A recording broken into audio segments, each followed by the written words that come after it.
প্রথমেই বলি,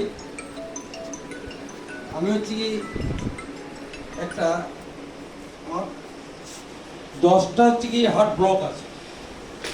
আজ থেকে 10 বছর আগে পিজিতে এনজিওগ্রাফি করার পর ডাক্তাররা একটা বোর্ড বসে, 7জন ডাক্তার ছিল।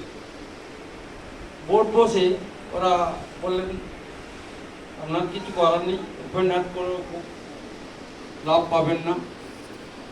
High sugar, high thyroid, high pressure, আরও বিভিন্ন আনুষঙ্গিক অনেক রোগ সংযুক্ত হয়ে যায়। তারপরে আমি ওখান থেকে গেলাম বিএমবি,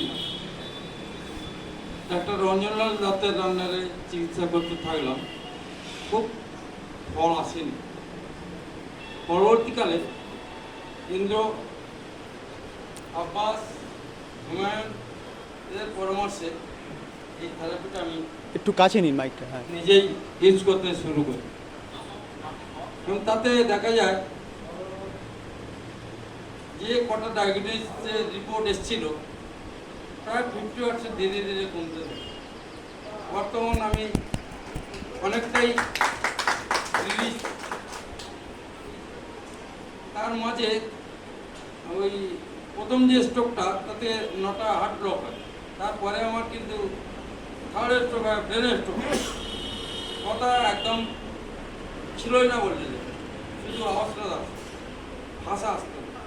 সেখান থেকে আমি অনেকটাই রিলিজ হয়েছি এবং পরবর্তীকালে আমার অনেক পরিচিতি যাদের স্ট্রোক হয়েছে, বর্তমান একটা পেশেন্ট 15 দিন হলো দেখছি, তার বোন ছিল না, চোখ ছিল না। 15 দিন থেরাপির পরে দৃষ্টিশক্তি, চলা সমস্তটাই স্বাভাবিক জায়গায় চলে এসছে। সে কালকে আমি নিজের সঙ্গে গিয়েছিলাম, সে বলছে আমি সব ঠিক আছে, আমার একটু বডিটা ভারী ভারী লাগছে।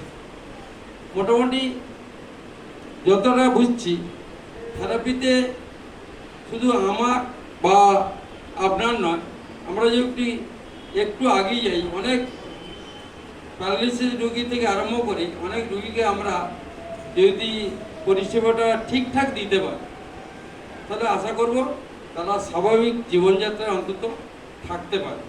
স্বাভাবিক হাঁটা চলা, কথাবার্তা বা আজকের এই অনুষ্ঠানে আসার মতো ক্ষমতা মনে হয় আমার থাকতো না, আসতে পেরেছি। এটাই হচ্ছে কি স্বাভাবিকতার কিছুটা পেলাম। সেই জন্য আমি সবাইকে আবার অভিনন্দন জানি। আব্বাস, ইন্দ্র, সবাইকে নমস্কার জানি। আমার সংক্ষিপ্ত বক্তব্য শেষ করছি। ধন্যবাদ।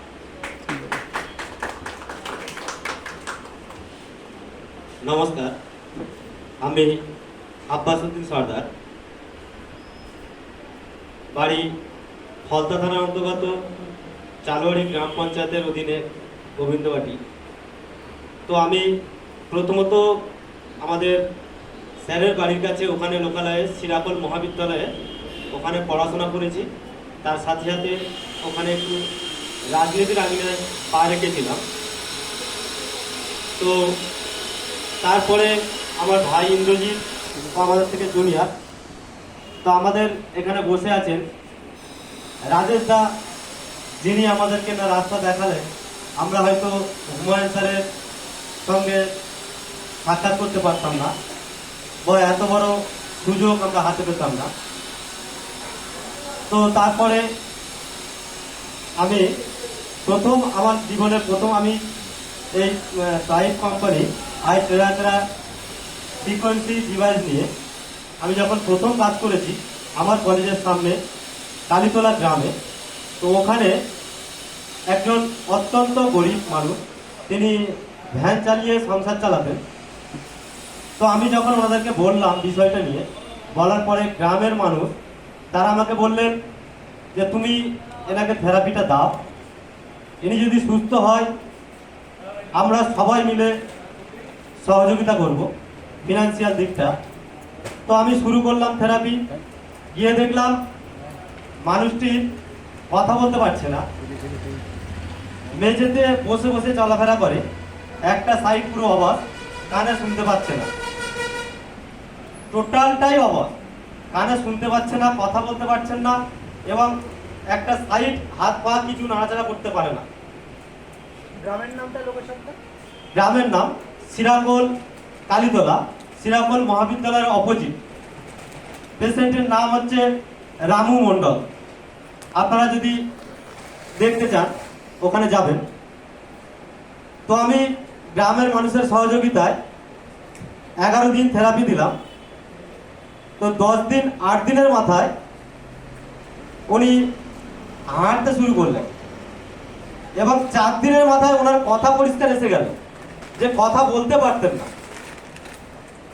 7 দিনের মাথায় উনি কানে শুনতে পারছেন, আমাদের কথা পরিষ্কার শুনতে পাচ্ছিলেন। তো 11 দিনের মাথায় উনি পরিষ্কার দেখছি হাঁটছিল, তবে একটু টান টান। আমরা বলেছিলাম 1 মাস দিলে মানুষটি সুস্থ হয়ে উঠবে, সেই আশা রেখেছিলাম। তবে দুর্ভাগ্যের বিষয় উনি অর্থের জন্য আমাদেরকে আর ডাকতে পারেননি।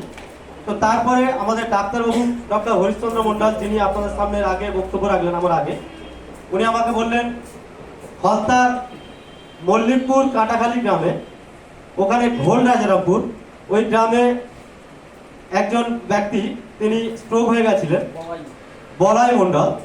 তবে তেনার বাড়ি ওখানে নয়, ওনার শ্বশুর বাড়ি এবং ওনার শালির দ্বারা উনি চিকিৎসা হচ্ছিলেন। তো ডাক্তারবাবু বললেন যে এরকম তোমাকে যেতে হবে, ওখানে একটা রোগী এরকম স্ট্রোক হয়ে গেছে, কথা বলতে পারছে না, চোখে দেখতে পাচ্ছে না, এবং এক সাইড পুরো অচল হয়ে গেছে। তো আমি গেলাম। যাওয়ার পরে 7 দিনের মাথায় সেই ব্যক্তিটি উঠে হাঁটাচলা করছে এবং কথা বলতে পারছে, তার সাথে সাথে বলছে আমি চোখে দেখতে পাচ্ছি। তো চোখে দেখতে পাচ্ছে, আমি আঙুল নিয়ে নাড়াচাড়া করলাম। ভিডিওটা আমি করেছিলাম, স্যারকে দিয়েছিলাম, তবে ওনার কথাটা ভিডিওতে স্পষ্ট আসেনি বলে তো ভিডিওটা স্যার হয়তো দেখাতে পারেনি, কি দেখিয়েছে আমি বলতে পারছিলাম, একটু দেরি হয়ে গেছে। তো তারপরে 10 দিনের মাথায় বলছে আমি পরিষ্কার দেখতে পাচ্ছি। গতকাল আমি একটা ভিডিও করেছি, ডাক্তারবাবু গিয়েছিলেন, আমি একটা ক্যালেন্ডারে বাংলা লেখা ছিল, বলছি এই লেখাটা বলতে পারবেন? তো উনি পরিষ্কার বলে দিলেন সেই লেখাটা কি ছিল।